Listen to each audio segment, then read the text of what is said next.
My name is Lena Marwood, and the story I am about to tell began inside a warm, ordinary kitchen in Creston Hill, Colorado, a small American town where the wind seems louder than the traffic and everyone knows what kind of cereal you buy.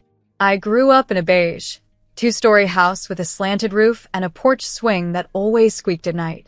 It wasn't fancy, but I loved it because it held my childhood drawings on the fridge and my grandfather's old boots by the back door. My parents, Derek and Margaret, had lived there since they were in their 20s, and my younger sister, April, had never known another home. I used to think it was our forever place, solid, safe, steady. I didn't know that soon it would be the stage for the worst moment of my life. On the evening everything fell apart, the house smelled like vanilla and warm sugar. April was turning 22, and she wanted a small family celebration before she went out with her friends. I had spent almost $48 on a cake from a bakery downtown. It was strawberry cream with little white flowers on the top, delicate and sweet. I placed it carefully in the middle of the table and tried to make the kitchen look cheerful by placing a few candles near the sink. I had just gotten home from my job at the Fawn Ridge Community Library, where I earned enough to pay for my old blue hatchback and my share of groceries. It wasn't much, but it was mine, and so was the car, every dollar of it. As I set the plates, I heard April coming down the hallway. Her heels clicked on the wood floor, sharp and impatient. She burst into the kitchen in a glittery silver dress that shimmered when she moved. Her makeup was heavy, and I could smell the alcohol on her breath before she even leaned toward me. She had been celebrating since lunchtime, though she insisted she wasn't drunk, just happy. "Lena," she said, already annoyed, "I need your car tonight. My friend Viv says parking downtown is a nightmare. Your car is smaller and I want it." I looked up from the forks I was arranging. "April, you can't drive my car. You've been drinking all day. I'll take you where you need to go, or I'll pay for a ride. But I'm not handing you my keys." Her jaw tightened like she was holding back a scream. "It's my birthday. Why can't you just be normal for once and say yes?" I waited for our parents to step in, to calm her down, to say something reasonable. Mom was stirring pasta on the stove, her face blank. Dad sat at the table reading the news on his tablet, not even glancing at us. I felt the familiar weight of being the only adult in the room, even though I wasn't the oldest. I said no, I repeated quietly, because I care about you, and because it's dangerous, and because I need my car for work. April's eyes moved from my face to the cake, and something changed inside her. A kind of wild frustration lit up her expression, the same look she had when she didn't get her way as a child, but now she was stronger, older, and angry. Before I had time to step back or raise a hand, she grabbed the cake with both hands, lifted it high, and brought it down straight onto my head. The world went white and pink. Cold frosting smothered my hair and slid into my eyelashes. Bits of soft cake crumbled down the collar of my shirt. I stood there frozen, my breath shaking. I couldn't understand how a birthday celebration had turned into this. Then the room erupted, but not in the way anyone might think. Mom turned from the stove and glared at me, not April. "Lena, what is wrong with you?" she snapped. "You know how your sister gets when she's excited. You should have just given her the car." My heart lurched. "She's drunk," I said, wiping frosting from my face. "She could hurt herself. She could hurt someone else." Dad finally looked up, but not with concern. "It's one night," he said coldly. "You always make things harder than they need to be." April, still breathing heavily from her outburst, actually laughed, a sharp, brittle sound. "See? Even they agree you're being dramatic." I stared at the three of them, stunned. My family, the people who should have defended me, or at least stopped her from attacking me with a cake. Instead, they were angry at me, the one trying to keep her safe. Dad slammed his tablet shut. "If you can't respect your sister on her birthday," he said, "maybe you shouldn't be living in this house." I felt something inside me crack. "What are you saying?" Mom pointed to the front door, her fingers steady and cold. "If you can't even be kind to family, then you have no right to live here." Her words hit harder than the cake, harder than anything April had ever thrown at me. They echoed in my head. No right to live here. No right to be part of the home I had loved since childhood. No right to stay in the place where Grandpa had once taught me how to tie my shoes, where I had read books on stormy nights, where I had dreamed of someday traveling to Europe. My hands trembled as I scraped frosting from my cheeks. I looked at them, my parents, my sister, and for the first time I realized they didn't see me as someone worth protecting. They saw me as someone expected to give, break, bend, and never say no.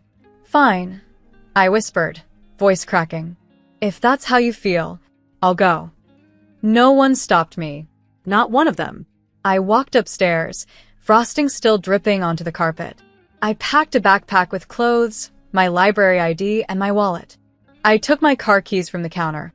My mother didn't even look at me. April was already fixing her makeup in the hallway mirror. Dad had gone back to reading. I walked out the front door into the cold Colorado night, the sharp wind cutting across my cheeks.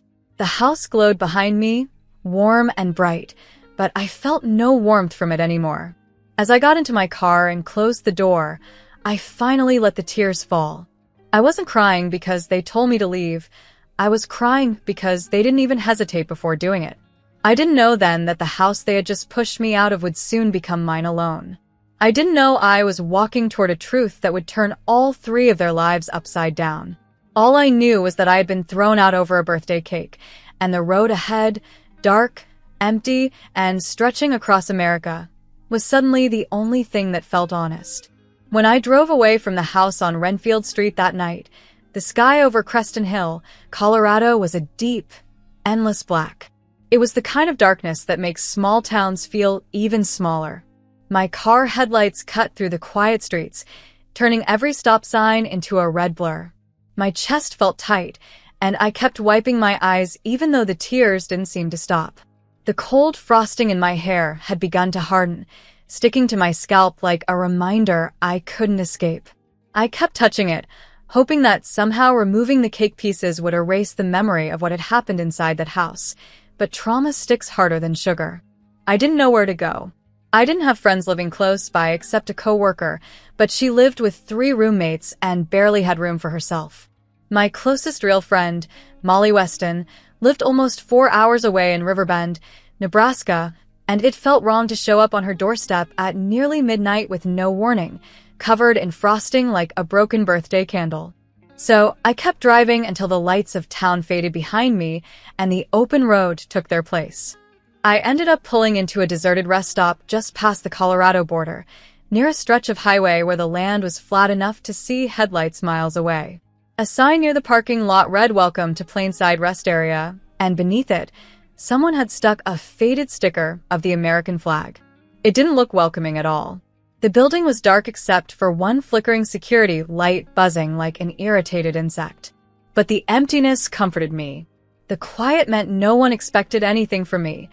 Not kindness, not obedience, not silence. I parked near a row of empty picnic tables and turned off the engine. The silence hit me so suddenly that my breath caught. The sound of the car had been the only thing drowning out my thoughts. Now all that remained was the memory of my mother's voice telling me I had no right to live in the house I grew up in. She had spoken the words so quickly, without hesitation, like she had been waiting for a chance to say them. I rested my forehead on the steering wheel and closed my eyes. I could still hear my father's dismissive tone, the way he didn't even look at me when he sided with April. And I could see April's smirk, proud and certain that she had won something simply by hurting me. I wondered how long she would have kept laughing after I left. Maybe she was still laughing now. When the cold began to seep into the car, I forced myself to sit up. I grabbed a handful of napkins from the glove compartment and tried to clean the frosting out of my hair. It didn't help much. My hair felt sticky and heavy, and every time I touched it, the smell of strawberries filled the car. I let out a shaky breath and laughed once, a weak, brittle sound that cracked in the air. I checked my phone even though I knew no one had called. My bank app showed $612. I had forgotten that I bought gas earlier that day. It wasn't enough to start a new life, but it was enough to buy food and maybe a cheap motel room for a night or two if I got desperate. Still, the thought of sleeping inside a motel filled with strangers made me feel small and nervous. At least my car was familiar. This old hatchback had carried me through snowstorms, library shifts, and late-night drives when my head was too full of fear or hope to sit still. Tonight, it would carry me through heartbreak. I crawled into the back seat and curled up with my coat as a pillow. The fabric smelled like books from the library and faint coffee from the cafe I often visited before work. The scent steadied me. I pulled the coat tighter around my shoulders and stared at the ceiling of the car, watching my breath rise in small white clouds. It reminded me of when I was a child and used to pretend my breath was magic smoke. Things were simpler then. My parents were kinder. Or maybe I was too young to notice the cracks. As the wind pushed against the car, I started thinking about my grandfather, Elliot Marwood.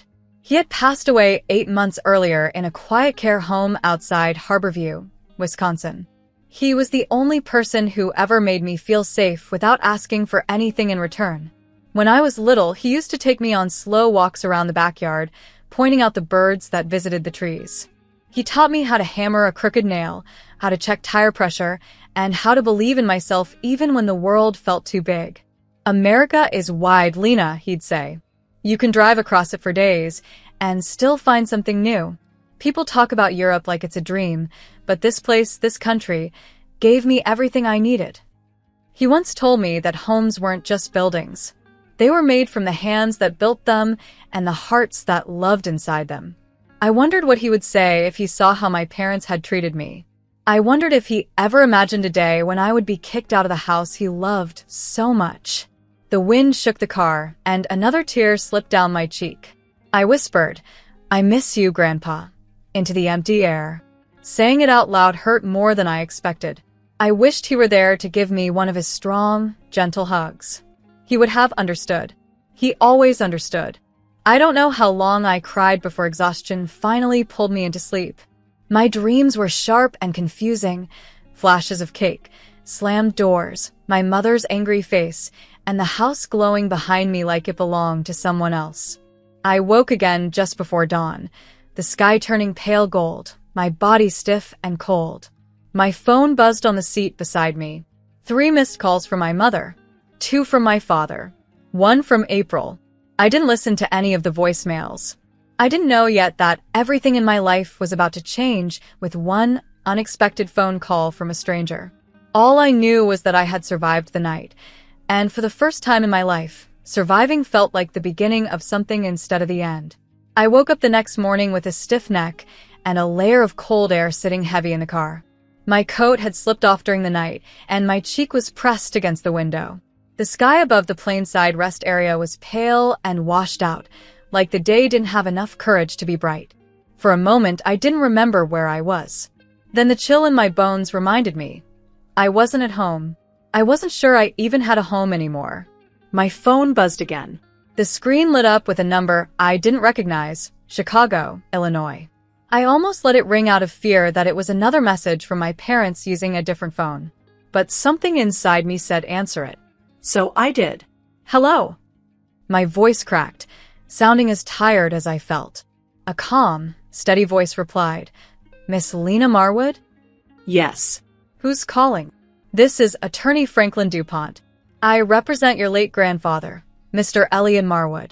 I've been trying to reach you for several days. I'd like to speak with you regarding his estate. Are you available to come to my office today?" My heart skipped. His estate? I don't understand. "I'll explain everything when you get here," Mr. DuPont said gently. "But I must tell you, Miss Marwood, this is important."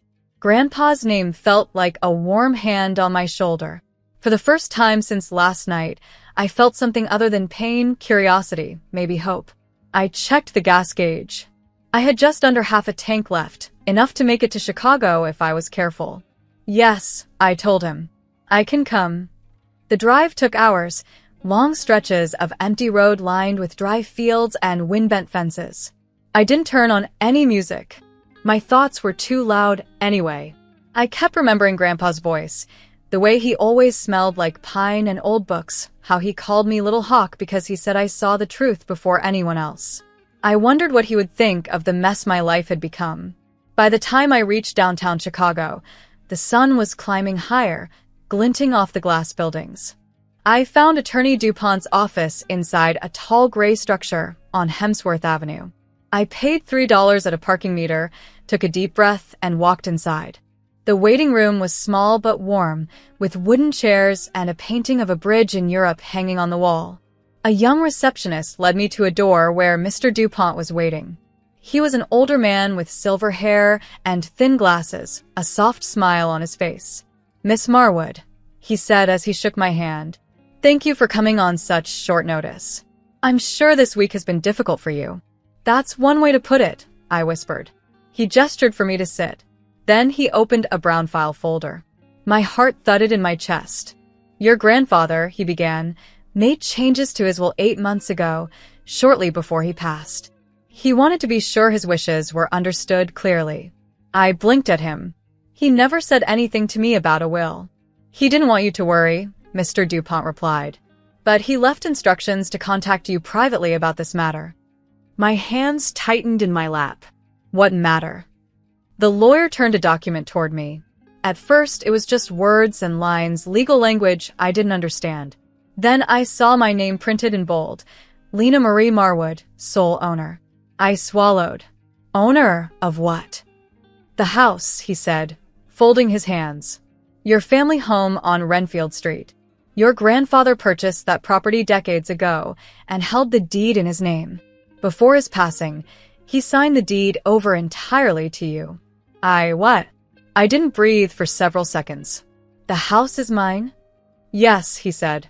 "Fully. Without mortgage. Without shared ownership. According to current estimates, the property is worth around $390,000. I felt the room tilt. I gripped the edge of the chair to steady myself. He continued, "Your parents did not own the home. They lived there only as residents under your grandfather's permission. And now that the deed is in your name, you alone have full authority over who may or may not live there." A laugh escaped me, broken, disbelieving. "Last night they told me I had no right to live there." Mr. DuPont's expression softened. "Then they were mistaken, Miss Marwood. Legally and morally." Something warm and painful built in my chest. All night I had felt powerless, unwanted, thrown away. And now, one piece of paper flipped everything upside down. The lawyer reached inside the folder again and handed me a small, white envelope. "Your grandfather insisted I give you these directly." I opened it. Inside was a fresh set of house keys. The metal glimmered in the light like something sacred. "I would recommend changing the locks once you return," he said gently. "Not out of malice, but for your own peace of mind." A tear slid down my cheek despite my effort to hold it together. "He trusted me," I whispered. "For so long, I thought I was the only one in that house who didn't matter." "He believed you did," Mr. DuPont said. "Very much." I sat for a long moment, letting the truth sink into me like sunlight on cold skin. When I finally stood to leave, the keys felt heavy in my hand, not because they were burdensome, but because they meant something was now truly mine. As I stepped outside into the busy Chicago street, my phone buzzed. The screen lit up with Mom. For a few seconds I almost ignored it, but something inside me said take the call. I pressed the green button. "Lena?" Her voice was too sweet, too shaky. "Where are you? We've been trying to reach you." "I know," I said quietly. "We need to talk. Last night was awful. We didn't mean any of it. Please come home." The word home felt sour on my tongue. "I was at a lawyer's office," I said. "Grandpa's lawyer." Silence. A fearful silence. "What about?" she asked. "The house," I replied. "It's in my name now. Grandpa signed it over to me before he died." I could hear her breath catch. Then muffled voices. My father demanding to know what I said. April asking if I was lying. Mom came back on, her voice suddenly frantic. "Lena, sweetheart, let's not rush things. We can work this out." "I'm not rushing," I said. "I'm just finally seeing the truth." "Please," she whispered, "just come home so we can apologize." But I remembered their faces, their voices, their cruelty. I remembered being told I had no right to live in the house I now owned. "I'll come to the house," I said, "but not to forgive you." I looked at the keys in my hand as the cold Chicago wind brushed my face. I'm coming to decide what happens next. The drive back to Creston Hill, Colorado, felt different this time. I wasn't returning as the frightened daughter who had been kicked out of her own childhood home. I was returning as the legal owner of the house on Renfield Street, holding the keys my grandfather had trusted me with. They lay in the cup holder beside me, catching bits of sunlight and reminding me, every few minutes, that my life was no longer shaped by my parents' anger. I wasn't sure what I would find when I reached the house, shouting, crying, begging, but I knew one thing. I would no longer let myself be pushed aside. When I pulled onto Renfield Street, my pulse quickened. My parents' silver SUV was in the driveway, along with April's red coupe. I parked at the curb and sat for a moment, letting my breath steady. The house looked the same as always, the pale gray siding, the crooked mailbox, the porch light someone forgot to turn off. But now, knowing it belonged to me, it felt both familiar and strange, like seeing your reflection in a new mirror. I stepped out of the car and walked up the path. As soon as I opened the front door with my new key, I heard footsteps rushing toward me. My mother appeared first. Her eyes were red, and she reached out as if touching me would fix everything. "Lena," she said, her voice shaking with forced sweetness. "We were so worried. You disappeared last night. We didn't sleep." I didn't step closer. "You didn't call me until you found out the house was mine." Her face fell, like I had slapped her. Not with a hand, but with the truth. My father stood near the hallway, arms crossed but shoulders tense. He looked smaller than I remembered. Maybe I had finally stopped seeing him through the eyes of a scared child. April sat on the stairs, her hair pulled back, no glitter makeup this time. She didn't look angry. She looked confused, like she couldn't imagine a world where she wasn't the center. Mom tried again. "Honey, look, last night was ugly, but we can fix this. Come here, let's talk." I stepped farther into the living room, but kept a solid distance. The smell of stale frosting lingered in the air. A small smear of pink still clung to the floor tile. My humiliation, still visible.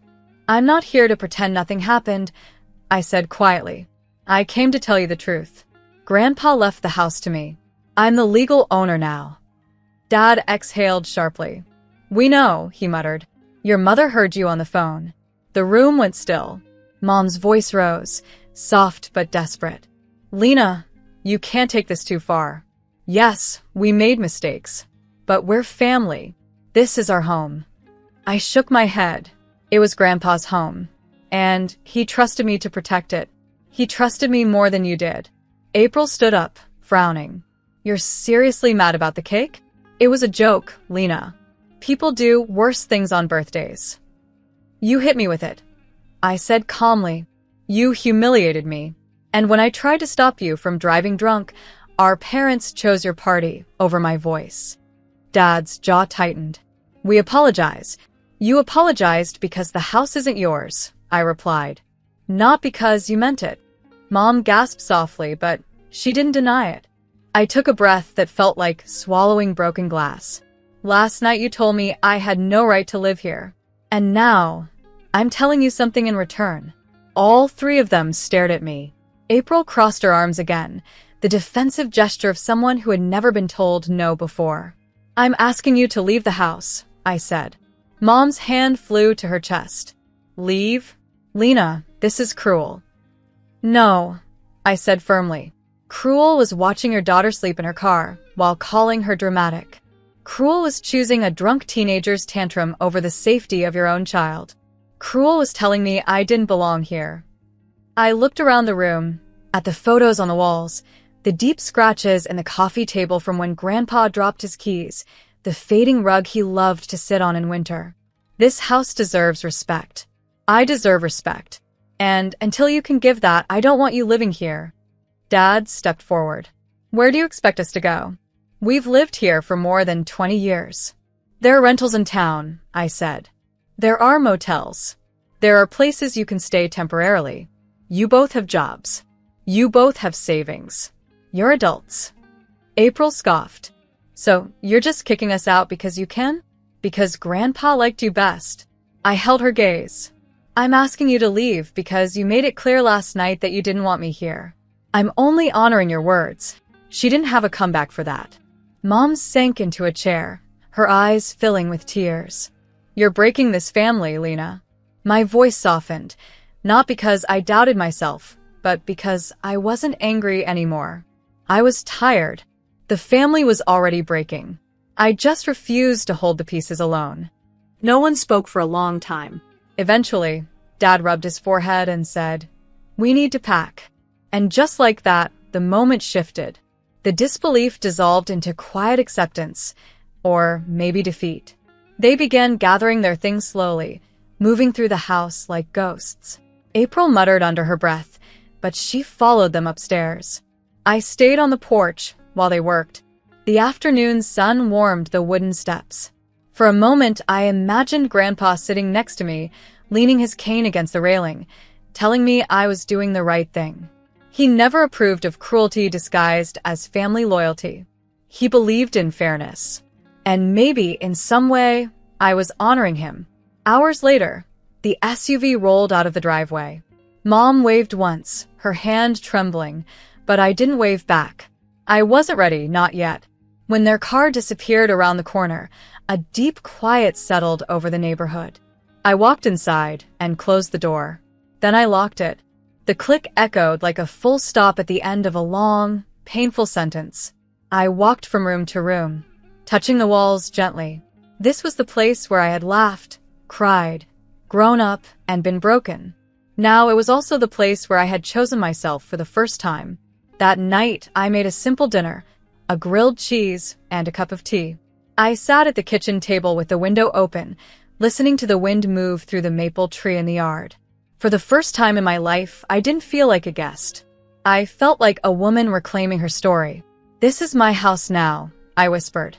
And for once, the walls didn't argue. They simply held me, finally and fully, as their rightful owner.